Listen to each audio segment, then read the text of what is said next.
अस्सलाम वालेकुम, good morning students. उम्मीद करता हूँ कि आप सब खैरियत से होंगे। आइए आज हम आपके लिए चैप्टर नंबर 3 से आदेश की रीत लाए हैं और कुछ एग्जाम्पल्स लाए हैं। देखिए, अब जो हमारा टॉपिक अभी आया है उसमें हमको क्या करना है, एक्स और वाई की ही वैल्यू फाइंड करना है। वही काम करना है जो हम प्रीवियस एग्जाम्पल्स और स्वाध्याय में कर रहे थे ना। प्रीवियस वीडियो में भी हमने क्या किया कि हम एक्स और वाई की ही वैल्यू फाइंड कर रहे थे, लेकिन वहां पर मेथड अलग थी, रीत अलग थी, तरीका अलग था। वहां पर हम आलेख यानी कि ग्राफ के जरिए एक्स और वाई की वैल्यू फाइंड कर रहे थे। यहाँ पर हमको आदेश की रीत से एक्स और वाई की वैल्यू फाइंड करना है। सिर्फ 3 स्टेप के अंदर आदेश की रीत से एक्स और वाई की वैल्यू फाइंड हो जाती है ना। चलो किस तरह करेंगे हम उसको स्टेप बाय स्टेप देखते हैं। बहुत आसान है, बहुत इजी है। अगर अभी तक आपको आदेश की रीत नहीं आती थी, बदल का तरीका नहीं आता था, तो कोई प्रॉब्लम नहीं है, कोई दिक्कत नहीं है भाई, है ना। आज नहीं आता है तो कोई बात नहीं, लेकिन अब हम सीखेंगे उसको, है ना। और अभी इस तरह से सीखेंगे कि हमारे बोर्ड में अगर इस तरह का सवाल आया तो हमको इसके मार्क्स पूरे पूरे मिलने चाहिए, है ना। चलिए स्टार्ट करते, देखिए किस तरह करना है। सवाल दिया हुआ है कि आदेशनी रीतનો उपयोग કરી નીચે આપેલ સુરેખ समीकरण युग्मનો उकेल मेळवो। हमको ये दो एक समीकरण युग्म दिया हुआ है, हमको ये दो समीकरण दी हुई है। इसके इस्तेमाल से हमको आदेश की रीत का उपयोग करना है और इसकी एक्स और वाई की वैल्यू फाइंड करनी है। चलिए किस तरह करेंगे देखिए, है ना। सबसे पहले आपको क्या करना है, स्टेप नंबर 1 में ये मैंने इसको नाम दिया, ये स्वाध्याय 1 और ये स्वाध्याय 2 हो गई, सॉरी ये समीकरण 1 और ये समीकरण 2 हो गए, इसको मैंने इस तरह नाम दे दिया, है ना। चलिए हमको क्या करना है, इन दोनों में से एक समीकरण उठाना है और उसके चल को, उसके मुतगय्यर को बराबर की एक साइड में लेकर आ जाना है। देखिए किस तरह कर रहा हूँ, ये स्टेप नंबर 1 रहेगा। दोनों में से मैं उठा रहा हूँ, ये 2 नंबर वाली है ना, आप कोई भी ले सकते हो, मैं ये 2 नंबर वाली ले रहा हूँ। तो मैं बोलूंगा समीकरण 2 पर थी, समीकरण 2 पर से, है ना। चलिए क्या हो रहा है समीकरण 2 पर से, समीकरण 2 है x + 2y = 3। चलिए इसको मैं क्या कर रहा हूँ, 3 को यहीं रहने दे रहा हूँ और ये प्लस वाला 2y था, इधर आ जाएगा तो माइनस वाला 2y और यहाँ पर सिर्फ बच जाएगा x।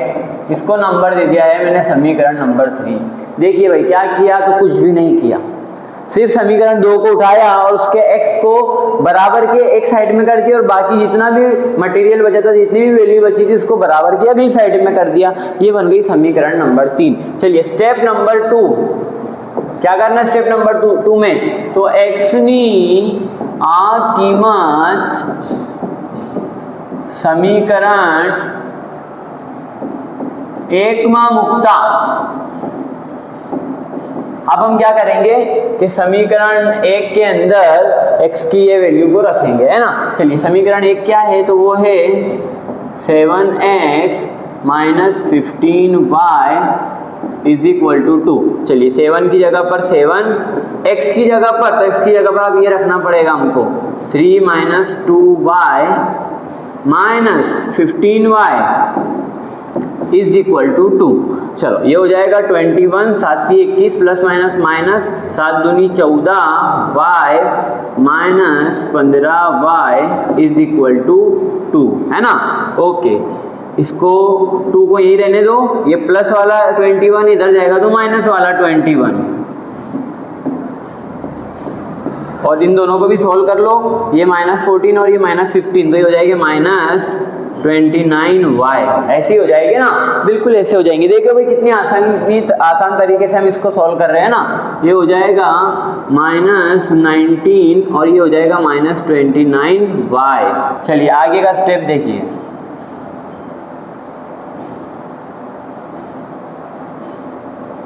चलिए अगले स्टेप में क्या करेंगे, तो अगले स्टेप में y = हो जाएगा -19 छेद में -29।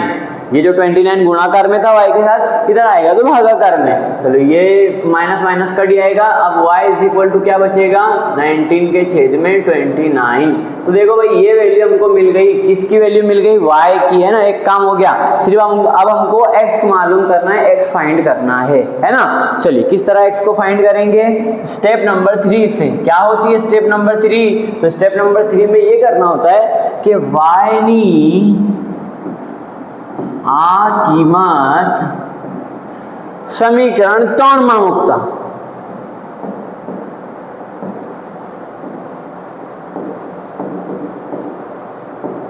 चलो क्या है समीकरण 3? तो समीकरण 3 है कि x is equal to 3 minus 2y, यही है क्या?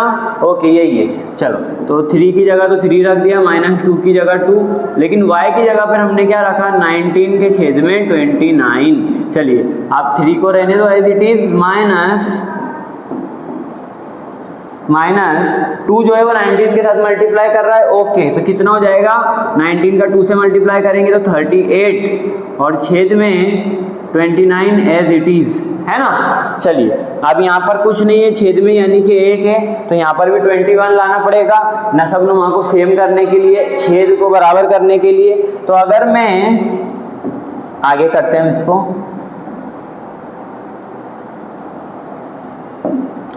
x इज इक्वल टू 3 को अगर मैं मल्टीप्लाई करूं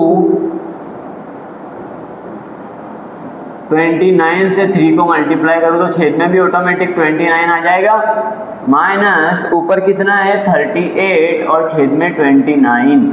चलो तो इसको 29 को 3 से मल्टीप्लाई करूंगा तो 87, है ना, 87 ही होगा। ओके माइनस ये कितना है 38 और छेद में 29 एक मर्तबा आ जाएगा, है ना।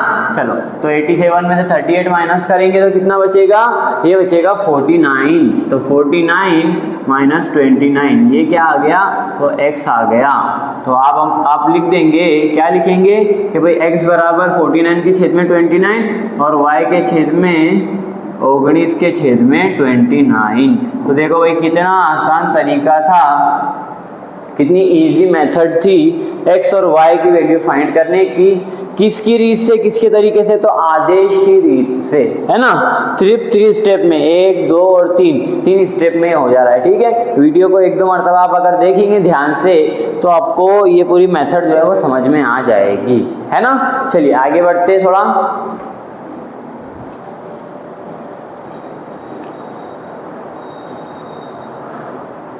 एग्जाम्पल नंबर 8 नंबर का एग्जाम्पल जो स्टैंडर्ड वालों के लिए तो बहुत इंपॉर्टेंट है भाई, ठीक है। आपको इस तरह की एक समस्या दी रहेगी और इसका आपको निवारण करना रहेगा, इसका आपको सॉल्यूशन लाना पड़ेगा, x और y की वैल्यू आपको इसमें फाइंड करनी पड़ेगी, है ना। चलिए सवाल को भाई अच्छे से पहले हम समझ लेते हैं, सवाल को अच्छा अंडरस्टैंड करना जरूरी है, क्योंकि अब जो है आपको समीकरण युग्म बनाना है।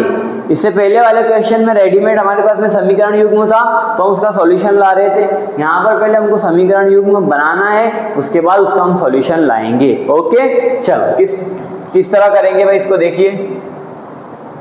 आफताब तेनी दिकरी ने कहे छे, आफताब और उसकी दिकरी दो कैरेक्टर है यहाँ पर, तो मैं पहले लिख लेता हूं कि आफताब,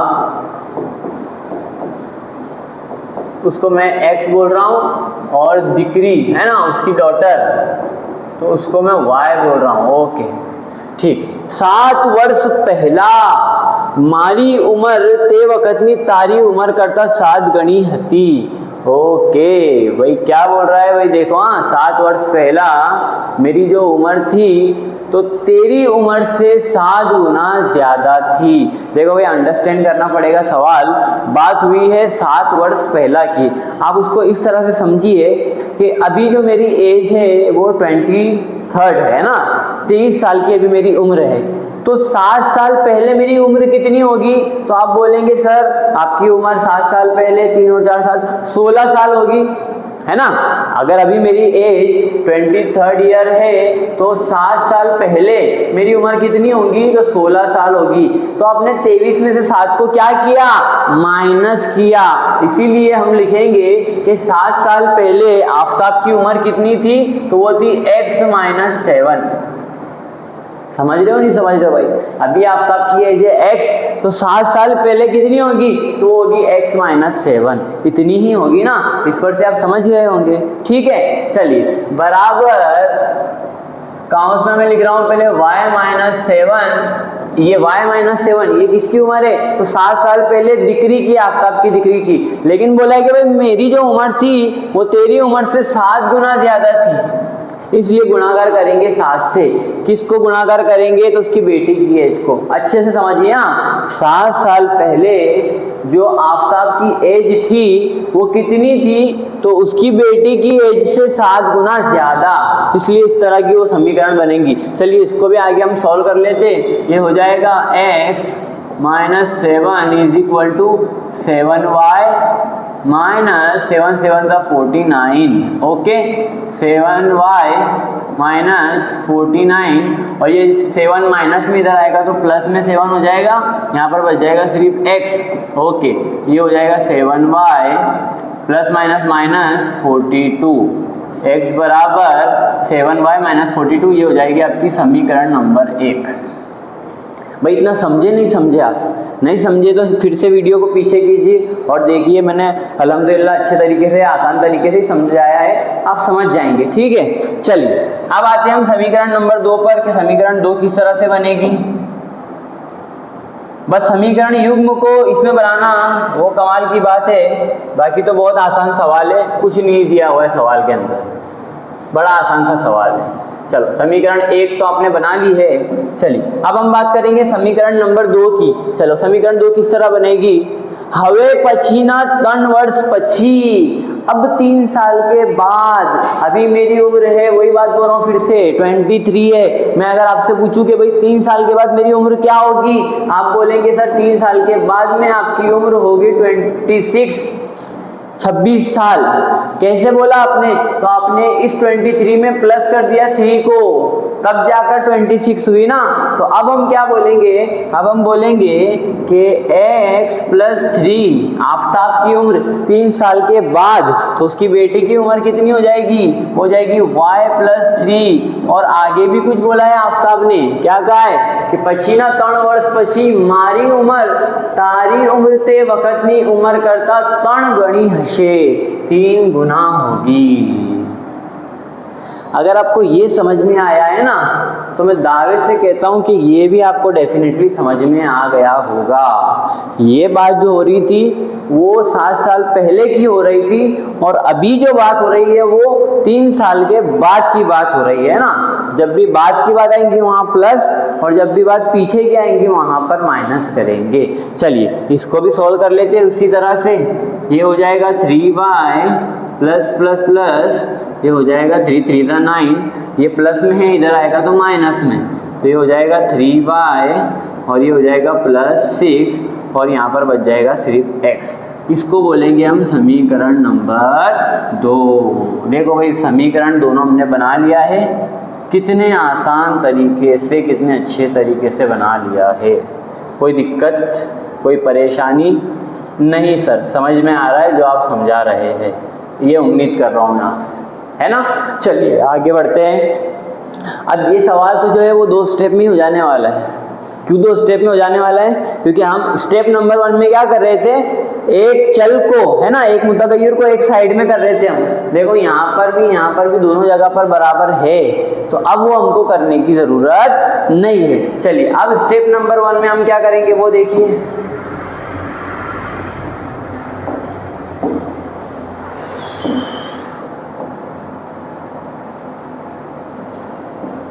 स्टेप नंबर 1 में हम दोनों में से कोई एक समीकरण उठाएंगे। मैं समीकरण नंबर 2 उठा रहा हूँ। समीकरण 2 ना x नी आ कीमत समीकरण 1 में मुक्ता। चलो भाई मैं क्या कर रहा हूँ कि समीकरण 2 में जो x आया है ना, उसकी वैल्यू को मैं समीकरण 2 में जो x आया उसकी वैल्यू को मैं समीकरण 1 के अंदर रख रहा हूँ, है ना। चलो तो समीकरण 2 क्या है? तो समीकरण 2 है, सॉरी 1 है 7y माइनस 42, ठीक है, इज इक्वल टू है x। तो अब x की जगह पर क्या रखना है? तो x की जगह पर रखना है 3y plus 6 is equal to 7y minus 42। भाई क्या कर रहा हूँ मैं, तो समीकरण 2 का जो x है उसकी कीमत को मैं समीकरण 1 के अंदर रख रहा हूँ, बस इतना काम कर रहा हूँ और ज़्यादा कुछ नहीं है ना। चलिए तो अब इनको y को एक साइड में कर लो और कीमत को एक साइड में, तो ये 3y को एज इट इज रहने दो, 7y जो प्लस में इधर आएगा तो माइनस में 7y हो जाएगा, ये माइनस 42 ऑलरेडी था, ये प्लस वाला इधर गया तो माइनस हो गया, ये हो जाएगा कितना माइनस 48 और यहाँ पर हो जाएगा माइनस 4y, है ना। चलो जो स्टेप में करते आ रहा हूँ बराबर देखो आप कि भाई मैं बराबर बोल रहा हूँ या नहीं बोल रहा हूँ। तो ये हो जाएगा माइनस 48, ओके हो जाएगा, ये हो जाएगा माइनस 4y, ठीक है, माइनस माइनस कट जाएगा, यहाँ पर 48 और ये छेद में आएगा तो हो जाएगा 4, यहाँ पर बच जाएगा y, तो y की वैल्यू आपको मिल जाएगी 4 दूनी 8, 4 एकी 4, 12। y की वैल्यू कितनी मिल गई आपको, 12 मिल गई। तो y हमने क्या फर्ज किया था, दिक्री की उम्र है ना, दिक्री की एज थी ना, डॉटर की एज थी आफ्ताब की, तो कितने साल की हो गई है वो 12। अब बारी है किसकी, तो आफ्ताब की। चलिए आफ्ताब की भी एज मालूम कर लेते हैं हम, किस तरह मालूम करेंगे। अब हम बोलेंगे स्टेप नंबर 2 में क्या बोलेंगे कि y नी आ कीमत समीकरण, कोई भी समीकरण में रख दो, मैं 2 में रख देता हूं, बेमा मुक्ता। चलो क्या है भाई समीकरण 2, तो वो है x is equal to 3y plus 6। चलो तो 3 का 3, y की जगह पर कितना 12 प्लस 6, तो 12 3 हो जाएगा 36 प्लस 6 कितना हो जाएगा 42। x कितना आ गया 42 आ गया। चलो 2 लाइन में आखिरी जवाब लिख दो कि आफ्ताब नी उम्र कितनी हो जाएगी, आफ्ताब की उम्र 42, दिक्री नी उम्र वो कितनी हो जाएगी 12 साल, 12 वर्ष। तो देखो भाई कितना आसान सवाल था, जिसका हमने कितने आराम से सुकून से इत्मीनान से हमने उसका आंसर लेकर आ गए ना। चलिए इसके बाद है क्वेश्चन नंबर एग्जाम्पल नंबर 9 है ना। और देखो ये वाला जो सवाल है ना थोड़ा वो अपवाद की तरह है। अपवाद किसको बोलते हैं, बिल्कुल एकदम अलग, बिल्कुल हटके है ना, सबसे से बिल्कुल हटके होता है अपवाद, उस टाइप का ये क्वेश्चन है। देखो इसको किस तरह से हम हल करेंगे है ना, और इसके जो परिणाम आएंगे वो काफ़ी दिलचस्प आएंगे, देखने लायक आएंगे एकदम, है ना। चलो मालूम करते हैं जल्दी जल्दी से। 2 पेंसिल और 3 रबर है ना, यहाँ पर पेंसिल और रबर की बात हो रही है भाई। तो हम क्या करेंगे, x को पेंसिल ले लेंगे और y को हम रबर ले लेंगे, है ना। तो मैं पहले लिख लेता हूँ कि pencil is equal to x और रबर, तो रबर क्या हो जाएगा y हो जाएगा, है ना। 2 पेंसिलों और 3 रबर, तो मैं यहाँ पर बोल सकता हूँ समीकरण में 2 पेंसिल यानी 2x प्लस 3y 3 रबर, उसकी कीमत कितनी है 9 रुपये है। ये हो गई आपकी समीकरण 1, ठीक है। उसके बाद में 4 पेंसिल यानी 4x प्लस 6 रबर, उसकी कीमत कितनी है 18 रुपये। ये हो गई आपकी समीकरण नंबर 2, ठीक है। चलिए आइए अब क्या करेंगे, स्टेप नंबर 1 में दोनों में से कोई समीकरण उठा लेंगे और उसके चल को एक साइड में करेंगे, है ना। तो मैं क्या कर रहा हूँ, मैं कर रहा हूँ समीकरण 1 पर से समीकरण 1 को उठा रहा हूँ मैं, समीकरण 1 पर थी। चलो समीकरण 1 पर से क्या है समीकरण 1, 2x plus 3y is equal to 9। चलो तो 9 को यहीं पर रहने दो, ये प्लस वाला इधर जाके माइनस वाला हो जाएगा और 2 जो है वो मल्टीप्लाई में इधर आके डिवाइड में, तो यहाँ बच जाएगा सिर्फ x is equal to 9 minus 3y upon में 2। ये हो गई आपकी समीकरण नंबर 3। क्लियर है इतना, ओके सर क्लियर है।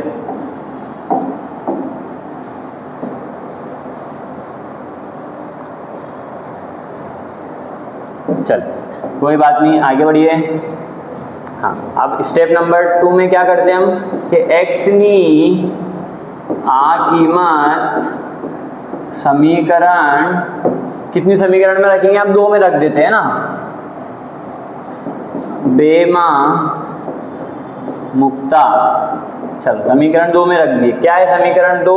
तो समीकरण 2 है, चलो यहाँ पर करते हैं, आगे है हमारे पास बहुत स्पेस है। क्या है समीकरण 2? समीकरण 2 है 4x plus 6y is equal to 18।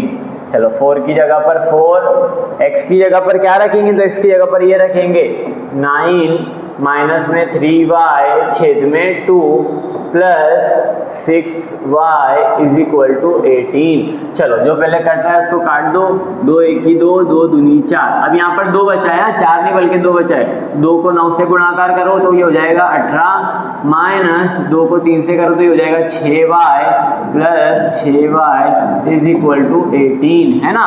देखो ये प्लस वाला और माइनस वाला कट जाएगा, यहाँ बच जाएगा 18 इज इक्वल टू, यहाँ पर भी बच जाएगा 18। देखो भाई ये अपवाद के जैसा जवाब मिला है। ये क्या हो गया? हमको तो x चाहिए था, हमको तो y चाहिए था, लेकिन यहाँ पर बोल रहा है कि भाई 18 जो है वो 18 के बराबर है। इस किस्म के आंसर को बोलते हैं अपवाद। मैंने जो आपको पहले लफ्ज इस्तेमाल किया ना अपवाद, वो ये अपवाद इस तरह होते हैं। चलिए क्यों ऐसा आंसर आया ये भी हमको देखना पड़ेगा, है ना। चलिए क्यों ऐसा आंसर आया? क्योंकि हम दोनों मसावातों को देखते हैं। क्या है भाई दोनों मसावातें? तो दोनों मसावातें कुछ इस तरह है, इनको मैं यहाँ उठा लेता हूँ, इसके ऊपर थोड़ी सी बात कर लेते हैं हम। देखना भैया क्यों ऐसा जवाब आया वो हम देखें। दोनों मसावातें ये है ना, दोनों समीकरण है हमारे सामने। चलिए इनके ABC देखिए तो थोड़ा, ये हो जाएगा A1, ये हो जाएगा B1 और ये हो जाएगा C1। उसी तरह ये A2, B2 और C2। चलिए A1 अपॉन में A2 इज इक्वल टू करो पहले B1 अपॉन में B2। तो A1 क्या है? 2 के छेद में 4, यानी कि 2 1 की 2, 2 दूनी 4 है ना, 1 बटे में 2 आ रहा है। ओके, इसको B1 अपॉन B2 करो, वो है 3 के छेद में 6, यानी कि 3 1 3, 3 2 6, ये भी 1 बटे 2 हो रहा है। फिर आगे हम क्या करते हैं? C1 अपॉन C2 करते हैं ना। चलो तो C1 अपॉन C2 यानी 9 के छेद में 18, तो ये भी हो रहा है 9 1 की 9, 9 दूनी 18। तीनों बराबर हो गए क्या? बिल्कुल सर हो गए, है ना। तो जब तीनों A1 से लेकर तो C1 तक, A2 से लेकर C2 तक जब तीनों चीजें बराबर हो जाती है तो हमको परिणाम किस तरह मिलते हैं? संपाती रेखा मिलती है ना। और हमने वहां पर ये भी कहा था कि जब संपाती रेखा हमको मिलती है तब उसकी जो उकेल होते हैं वो अनन्य होते हैं, इसलिए हमको ऐसा आंसर मिला। इस तरह आंसर देखकर बिल्कुल डरना नहीं है, घबराना नहीं है कि भाई हमने कहीं गलत तो नहीं कर दिया। नहीं, बिल्कुल सही किया आपने। 18 इज इक्वल टू 18 ही आएगा। तो हम वहाँ पर क्या बोलते थे? तो हम वहाँ पर ये बोलते थे कि जब भी इस तरह हमारे पास में सिचुएशन होती है तो संपाती रेखा मिलती है और उसके जो रिजल्ट होते हैं वो इन्फिनिटी मिलते हैं, लामहदूद मिलते हैं, है ना, अनंत उकेल मिलते हैं। तो y की वैल्यू के लिए ये भी सही है, ये भी सही है और आगे भी उसके उकेल आ सकते हैं। तो इस तरह आपका आंसर मिलेगा कब? जब ये सिचुएशन रहेगी तब। एक और सवाल आने वाला है इसके जैसा ही, है ना। चलिए भाई समझ गए आप लोग। चलिए आखिरी सवाल पर जाते हैं, लास्ट क्वेश्चन पर आज के, एग्जाम्पल नंबर 10, है ना। चलिए इसको आप देखिए और आप पहले अंदाजा लगा लीजिए भाई ये भी जो सवाल है सेम उसी तरह का सवाल है ना। यहाँ पर भी हमको कुछ ऐसे अटपटा सा अपवाद स्वरूप में हमको आंसर मिलने वाला है। चलिए जल्दी जल्दी इसको सॉल्व करते हैं, हल करते हैं ना। चलिए ये है आपकी समीकरण 1 और ये है आपकी समीकरण नंबर 2, ठीक है। चलिए मैं पहले बोलूँगा स्टेप नंबर 1 में कि समीकरण 1 पर थी, समीकरण 1 पर से हम उठा लेते हैं ना। क्या है वो? x plus 2y minus 4 is equal to 0। चलो तो x को यहीं पर रहने दो और ये प्लस वाला इधर जाएगा तो माइनस 2y हो जाएगा, ये माइनस वाला इधर जाएगा तो प्लस 4, है ना। ये हो गई समीकरण नंबर 3 आपकी, ठीक है। इसको हमने रीअरेंज करके लिखा है। स्टेप नंबर 2 में क्या करते हैं हम कि x नी आ कीमत समीकरण 2 में मुकता चलो 2 में रखो समीकरण को, 2 क्या है वो है 2x plus 4y minus 12 is equal to 0। चलो तो 2 की जगह पर 2 ही रहने दो, x की जगह पर क्या रखेंगे, तो x की जगह रखेंगे माइनस 2y प्लस 4 काउंस के बाद plus 4y minus 12 is equal to 0। चलो ये हो जाएगा माइनस 4 है ना, 2 दूनी 4 y, उसके बाद में प्लस 4 दूनी 8, उसके बाद plus 4y minus 12 is equal to 0। तो देखो ये माइनस वाला 4y प्लस वाला 4y कटेगा और ये 8 और 12 इन दोनों का प्लस माइनस करेंगे तो आंसर आएगा माइनस 4 इज इक्वल टू 0। देखो भाई क्या आंसर मिल रहा है, 12 में से 8 निकालेंगे 4 बचेगा, 12 के आगे माइनस इसलिए माइनस आया आगे है ना, और इज इक्वल टू 0। तो देखो भाई हमको चाहिए था x, हमको चाहिए था y, बट क्या मिला, व्हाट वी गेट है ना, हमको क्या मिला, तो हमको मिला माइनस 4 इज इक्वल टू 0। तो ये भी अपवाद स्वरूप का है, क्यों ऐसा, देखो यहाँ पर भी ये है a1 ये है a2 है ना, तो हम बोलेंगे a1 कितना है 1 के छेद में 2 इज इक्वल टू b कितना है वो है 2 के छेद में 4, यानी 2 1 की 2, 2 दूनी 4, ये भी 1/2 बराबर ये कितना है माइनस 4 छेद में माइनस 12। तो ये कितना हो रहा है, ये भी हो रहा है 4 1 की 4, 4 3 12 है ना, यानी कि ये दोनों तो बराबर है लेकिन ये बराबर नहीं है, ये बराबर नहीं होते हैं, तब हमको क्या रिजल्ट मिलता है, ओके ये वो है समांतर वाला है, ओके ओके ओके, ये किस तरह का समांतर रेखा वाला है, a1 अपॉन a2 वो तो बराबर मिल गया b1 अपॉन b2 के, लेकिन वो बराबर नहीं मिला c1 अपॉन c2 के है ना। और इस तरह के जब हमको रिजल्ट मिलते तब क्या होता है, तो तब समांतर रेखाएं मिलती है, मिलती है भाई, नहीं मिलती है, बिल्कुल समांतर रेखाएं मिलती है, और समांतर रेखाएं मिलती है तो उसके उकेल कितने मिलते हैं, उसके उकेल 0 उकेल मिलते हैं, कोई उकेल नहीं मिलता। देखिए कुछ उकेल मिल रहा है हमको यहाँ पर, पिछले वाले क्वेश्चन में भी तो इधर भी 18 था, लेकिन यहाँ पर तो -4 बराबर 0 मिल रहा है ना हमको, यानी कि इस तरह का भी आपको क्वेश्चन आ सकता है। तो देखो हमने यहाँ पर 4 क्वेश्चन किए, जिसमें से 2 क्वेश्चन जो है वो बिल्कुल अपवाद स्वरूप के थे है ना। तो इस तरह से आपको सवाल एग्जाम में आएंगे जो कि आपको हल करने रहेंगे, ठीक है। मुझे उम्मीद है कि आज जितना भी हमने पढ़ा तो इंशाल्लाह उसमें से कुछ थोड़ा थोड़ा आपको समझ में आया होगा है ना। तो आप क्या कीजिए, अब आप इसकी मश्क कीजिए, अच्छे से प्रैक्टिस कीजिए है ना, मश्क करना यानी कि उसको प्रैक्टिस करना, तो आप इसकी प्रैक्टिस कीजिए। हम इंशाल्लाह बहुत जल्द अगली वीडियो आपके लिए लेकर आएंगे, लेकिन इसके बाद की जो वो स्वाध्याय है ना, ठीक है, तो वो स्वाध्याय हम आपके लिए बहुत जल्दी लेकर आने वाले हैं, ठीक है। चलिए मुझे अपनी दुआओं में याद रखिएगा, मैं हूँ आपका सुल्तान सर, खुदा हाफिज़, अस्सलाम वालेकुम।